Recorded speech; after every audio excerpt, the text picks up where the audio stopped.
अस्सलाम वालेकुम एवरीवन, मैं हूं मोहम्मद तलहा। आप लोग देख रहे हैं तलहा स्पेस एकेडमी। वेक्टर्स के बारे में ऑलरेडी हम लोग जान चुके हैं कि वेक्टर्स जो है वो स्केलर से काफ़ी ज़्यादा डिफरेंट हैं। और लास्ट लेक्चर में हमने ये भी देखा था कि वेक्टर्स को स्केलर्स की तरह से हम ऐड नहीं कर सकते, बल्कि वेक्टर्स को ऐड करने का एक डिफरेंट तरीक़ेकार है जो कि हेड टू टेल रूल है। लास्ट लेक्चर में हमने कवर भी किया था। और आज जो बेसिक टॉपिक हम लोग कवर करने वाले हैं वो ये है कि वेक्टर्स को ऐड करना तो आ गया, अब क्या वेक्टर को उसके पार्ट्स में हम रिजॉल्व कर सकते हैं, स्प्लिट कर सकते हैं, तोड़ सकते हैं। तो यस, हम ऐसा कर सकते हैं और इस प्रोसेस को कहते हैं रेजोल्यूशन ऑफ वेक्टर। और आज का जो हमारा टॉपिक है वो रेजोल्यूशन ऑफ वेक्टर के हवाले से ही है।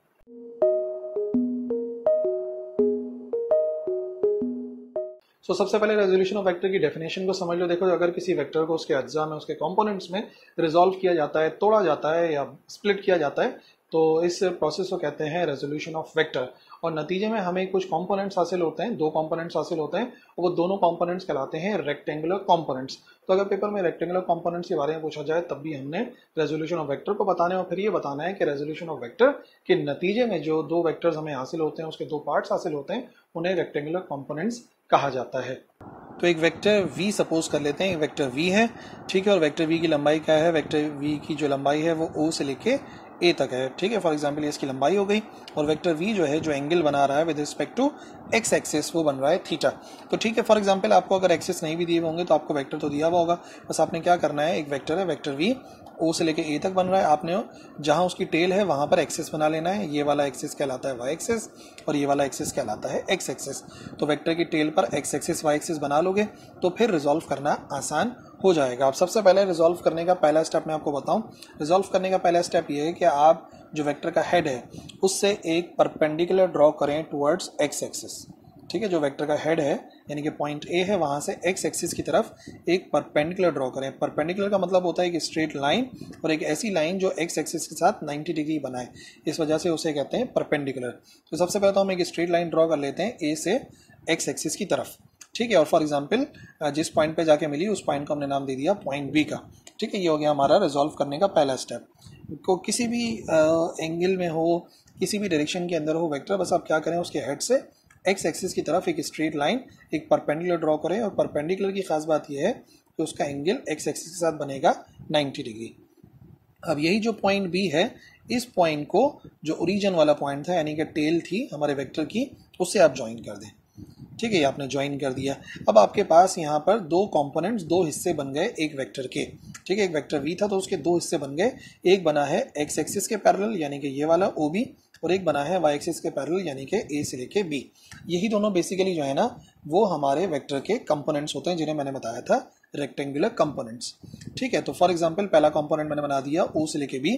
और हमें कैसे पता चला कि एरो राइट हैंड साइड पे लगाना है? तो आप देखो, ये जो वेक्टर v था इसके मुताबिक इसका एरो राइट साइड की तरफ जा रहा है कि लेफ्ट साइड की तरफ? अगर इस तरफ होता तो लेफ्ट साइड की तरफ होता, इस तरफ जा रहा है तो राइट साइड की तरफ। तो इस वजह से इसका भी एरो जो है वो राइट साइड की तरफ आ गया। अब इसका एरो कहाँ आएगा? जो हमारा y कंपोनेंट है, y एक्सिस वाला पार्ट है, तो देख लो इसके अंदर या तो नीचे या तो ऊपर हो सकता है। अब आप इसका एरो देख लें, जो वेक्टर है इसका एरो ऊपर की तरफ है या नीचे की तरफ है? तो क्योंकि इसका एरो ऊपर की तरफ है तो जो आप रिजल्टेंट बनाए, जो आप ये वेक्टर का कंपोनेंट बनाएंगे y कंपोनेंट, इसका एरो भी ऊपर की तरफ आ जाएगा, ठीक है। लॉजिक समझ में आ गई ना? जिस तरफ रिजल्टेंट का, जिस तरफ ये रिजल्टेंट या वेक्टर v का एरो होगा उसी तरफ दोनों कंपोनेंट्स का एरो हम बनाएंगे। और याद रखो, इनको रेक्टेंगुलर कंपोनेंट क्यों कहते हैं? क्योंकि इन दोनों के दरमियान में 90 डिग्री एंगल बनता है, ठीक है। दोनों जो कंपोनेंट्स, दोनों जो हिस्से बने हैं वेक्टर के, दोनों के दरमियान में एंगल बनता है 90 डिग्री, ठीक है। तो सबसे पहले ये जो हमारे पास Vx है, O से लेके B तक का, Vx का क्यों नाम दिया? Vx का इस वजह से नाम दिया क्योंकि ये x एक्सिस के पैरेलल है। इसको कहते हैं हॉरिजॉन्टल कंपोनेंट, क्योंकि एक्चुअली ये हॉरिजॉन्टल भी है। हॉरिजॉन्टल कहते हैं बिल्कुल जो हमारे अर्थ के, या हमारी जो ग्राउंड होगी, या ग्राउंड देख लो, या आप डेस्क पर बैठे हो तो आप डेस्क की बिल्कुल जो लाइन में है यानी कि पैरेलल अगर देखोगे तो उसे हॉरिजॉन्टल कहते हैं, ठीक है। और दूसरा जो कंपोनेंट है जो y एक्सिस के पैरेलल था उसको हमने नाम दिया Vy का। x एक्सिस वाले को Vx का नाम दिया, y एक्सिस वाले को Vy का नाम दिया। और Vy को एक्चुअली कहते हैं वर्टिकल कंपोनेंट, क्योंकि वर्टिकल कंपोनेंट है, ये है ही वर्टिकल। जितनी भी दीवारें वगैरह हैं वो वर्टिकल हैं। वर्टिकल का मतलब हो गया 90 डिग्री पर जो भी बन रहा होता है। तो फिलहाल Vx जो है वो हमारा हॉरिजॉन्टल कंपोनेंट कहलाता है, और Vy जो है वो कहलाता है हमारा वर्टिकल कंपोनेंट। और इन्हीं के लिए फॉर्मूले ड्राइव करने हैं, मैग्नीट्यूड और डायरेक्शन निकालनी है। तो सबसे पहले मैं आपको एक फिगर से एक बात समझा दूं, जो कि मैंने आपको कहा था कि ये वाकई इसके कंपोनेंट्स हैं, इन दोनों को ऐड करके ही हम हासिल कर सकते हैं उस वेक्टर को।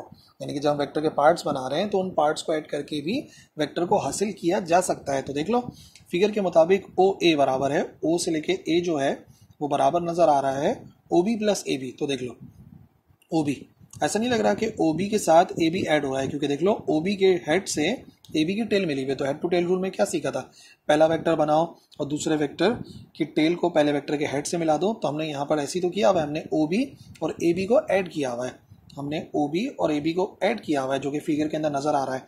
और नतीजे में जो रिजल्टेंट बनता है उसके लिए क्या प्रॉपर्टी सीखी थी कि जो पहले वेक्टर का टेल है और लास्ट वेक्टर का हेड है उसको एक स्ट्रेट लाइन से मिला दो, ठीक है, और एरो वहाँ बनाओ जहाँ लास्ट वाले वेक्टर का एरो, तो यहीं पर ही एरो लगा हुआ है। तो एक बात कंफर्म है कि ये जो दोनों कंपोनेंट्स बने हैं वी एक्स और वी वाई, इन दोनों को ऐड करके हम वी को हासिल कर सकते हैं। तो ये बात मैंने आपको लोगों को सिर्फ इस बात को साबित करने के लिए रखी थी कि भाई आप समझ जाइए कि इसके कंपोनेंट्स हैं और उन दोनों को ऐड करके वेक्टर को हासिल किया जा सकता है। नाउ सबसे पहले हॉरिजॉन्टल कंपोनेंट के लिए फॉर्मूला ड्राइव कर लेते हैं। हॉरिजॉन्टल कंपोनेंट का फॉर्मूला ड्राइव करने के लिए हमें पता होना चाहिए कि कॉस थीटा किसके बराबर होता है। ठीक है, अब लास्ट लेक्चर में मैंने समझाया था कॉस थीटा के बारे में। कॉस थीटा होता है बेस अपॉन हाइपोटेन्यूज। ठीक है, ये बात आप याद रखिए। कॉस थीटा किसके बराबर है, कॉस थीटा बराबर है बेस अपॉन हाइपोटेन्यूज। हाइपोटेन्यूज कौन सी साइड होती है, हाइपोटेन्यूज होती है 90 डिग्री के, ये है 90 डिग्री, 90 डिग्री के सामने वाली होती है हाइपोटेन्यूज। तो फिलहाल हमारे लिहाज से जो हाइपोटेन्यूज है वो वी है या ओ से लेके ए है। और बेस क्या हो गई, परपेंडिकुलर, देखो थीटा के सामने वाली परपेंडिकुलर, तो इसका मतलब ये वाली साइड हो गई परपेंडिकुलर, और जो बच गई वो है बेस, यानी कि जो वी एक्स है या ओ से लेके बी है वो एक्चुअली जाहिर करेगा बेस को। तो इसी वजह से तो ट्रिग्नोमेट्री आपको समझाई थी ताकि आप रेजोल्यूशन ऑफ वेक्टर को समझ सकें। और अगर ये बात नहीं समझ में आ रही है तो आप फौरन उस लेक्चर को जाके देखो जिस लेक्चर के अंदर मैंने ट्रिग्नोमेट्रिक रेशियोज को फाइंड करना सिखाया है। तो हॉरिजॉन्टल कंपोनेंट के लिए हम कॉस थीटा इस्तेमाल करेंगे। ठीक है, in triangle O A B cos theta बराबर होता है बेस अपॉन हाइपोटेन्यूज। ठीक है, और अभी मैंने आपको समझाया बेस क्या है, बेस है ओ से लेकर बी, जो मैंने ऊपर लिख दिया। ठीक है, डिवाइड बाय हाइपोटेन्यूज। हाइपोटेन्यूज क्या है, हाइपोटेन्यूज होता है 90 डिग्री के सामने, जो कि है ओ से लेके ए वाली साइड। तो यहाँ पे आ गया ओ से लेके ए। और इसी को अगर वेक्टर के नाम के लिहाज से लिखें तो ओ बी का क्या नाम है, ओ से लेके बी तक का नाम है वी एक्स, तो पर वी एक्स आ गया, और ओ से लेके ए तक का नाम है वी, तो डिवाइड में आ गया v।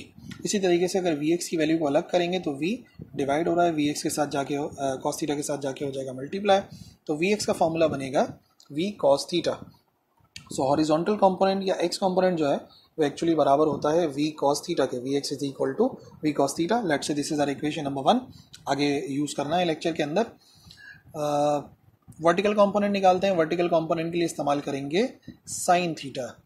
और साइन थीटा की क्या प्रॉपर्टी बताई थी, साइन थीटा बराबर होता है परपेंडिकुलर अपॉन हाइपोटेन्यूज। ठीक है, साइन थीटा, थीटा जिससे हम परपेंडिकुलर को पहचानेंगे, और ये खुद बराबर होता है परपेंडिकुलर अपॉन हाइपोटेन्यूज। तो हाइपोटेन्यूज तो ऑलरेडी आप पहचान गए थे, 90 डिग्री के सामने वाली हाइपोटेन्यूज यानी कि ओ से लेके ए, और परपेंडिकुलर होता है थीटा के सामने, थीटा के सामने ए से लेके बी, ए से लेके बी वाली जो साइड है थीटा के सामने वाली वो परपेंडिकुलर है, जो कि वी वाई के बराबर है। तो ठीक है, ट्राइंगल ओ ए बी से फाइंड कर लेते हैं। साइन थीटा हो जाएगा परपेंडिकुलर अपॉन हाइपोटेन्यूज, थीटा के सामने वाली परपेंडिकुलर होती है, तो ऊपर आ गया ए बी, और हाइपोटेन्यूज तो वही है ओ से लेके ए, 90 डिग्री के सामने वाली साइड, ये वाली साइड। तो ठीक है, ए बी और ओ ए की वैल्यू रखते हैं। तो ए बी खुद किसके बराबर है, ए से लेके बी तक बराबर है लंबाई वी वाई वेक्टर के, और इसी तरीके से ओ ए, ये वाली जो साइड है बराबर है वी वेक्टर के, तो वहाँ पे वी वेक्टर आ गया। और फिर वी वाई की वैल्यू निकालनी है तो वी दूसरी तरफ जाके मल्टीप्लाई होगा साइन थीटा के साथ, तो वी वाई का आंसर आ जाएगा वी साइन थीटा। जैसे उसका आंसर वी कॉस थीटा आया है, इसका आंसर आ जाएगा वी साइन थीटा। ठीक है, अब हमने कंपोनेंट्स निकालना सीख लिया। अब इन कंपोनेंट्स की मदद से वेक्टर v का मैग्नीट्यूड निकालना और डायरेक्शन निकालना सीख लेते हैं। इक्वेशन 1 याद रखो v cos थीटा है, और इक्वेशन 2 है v sin theta. So direction मालूम करने के लिए क्या करेंगे, डिवाइड कराएंगे इक्वेशन नंबर 2 को इक्वेशन नंबर 1 से। साइन थीटा वाली जो इक्वेशन थी उसको कॉस थीटा वाली इक्वेशन से डिवाइड कराएंगे, तो हमारे पास आएगा V Y is equal to V sine theta होता है, V Y is equal to V sine theta, और वी एक्स होता है वी कॉस थीटा के बराबर। So V Y divide by V X और V sine theta divide by V cos theta, V से V हो जाएगा कैंसिल, तो हमारे पास आ जाएगा we Y divide by V X tan theta. Tan theta इस वजह से आ गया क्योंकि sine theta divide by cos theta खुद बराबर होता है टेन थीटा के, sine theta over cos theta tan theta के बराबर होता है, जैसे कि ट्रिग्नोमेट्री वाले लेक्चर में भी मैंने समझाया था आपको। So V Y divide by V X is equal to tan theta, और क्योंकि मुझे वैल्यू चाहिए थीटा की तो हमें टेन इनवर्स लेना होगा, और टेन इनवर्स लेंगे तो आंसर आ जाएगा tan inverse V Y divide by V X. तो कभी भी अगर एंगल मालूम करना होता है वेक्टर्स के कंपोनेंट से वेक्टर का एंगल मालूम करना होता है तो उसके लिए हम यही फॉर्मूला इस्तेमाल करते हैं, theta is equal to tan inverse V Y over V X. So that's it. I hope अब आपको जो है वो कोई परेशानी नहीं होगी वेक्टर्स को रिजॉल्व करने में, उससे मैग्नीट्यूड फाइंड करने में, और उससे वेक्टर की डायरेक्शन को फाइंड करने में। और अगर कोई कंफ्यूजन रह गई है तो लिख दो कमेंट सेक्शन के अंदर, मैं इंशाल्लाह रिप्लाई करूंगा। इस लेक्चर के लिए इतना ही है, अगले लेक्चर मिलेंगे। अल्लाह हाफिज़।